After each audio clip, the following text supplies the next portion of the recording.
Les élections européennes inquiètent la communauté juive.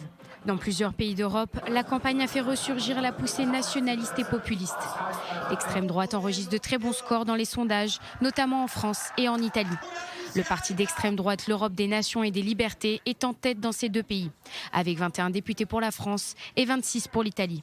De l'autre côté de l'échiquier, l'extrême gauche européenne a également de beaux jours devant elle. Les responsables des communautés juives appellent leurs membres à faire barrage à ces partis extrémistes et à voter contre l'extrême droite et l'extrême gauche dimanche. En cause, la recrudescence des discours et des actes antisémites. Selon une étude de l'Agence des droits fondamentaux de l'Union européenne menée dans 12 pays l'année dernière, sur les personnes interrogées, des centaines de personnes ont personnellement subi des agressions physiques antisémites dans les 12 mois qui ont précédé l'étude. Plus d'une personne sur 4 a été victime de harcèlement au moins une fois. Avant la Seconde Guerre mondiale et l'extermination des Juifs, plus de 9 millions de Juifs vivaient en Europe. Aujourd'hui, ils sont moins de 2 millions. De nombreux Juifs décident actuellement de quitter l'Europe.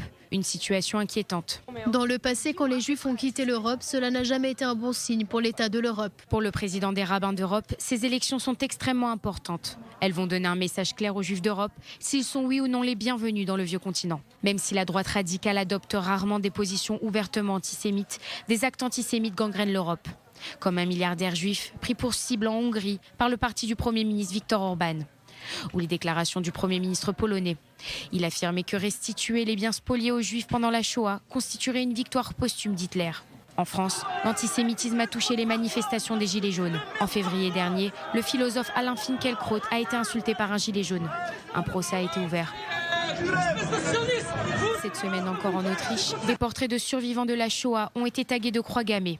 Une enquête est actuellement en cours. Pour le chef de la communauté juive d'Autriche, il s'agit d'une attaque antisémite contre l'Autriche tout entière.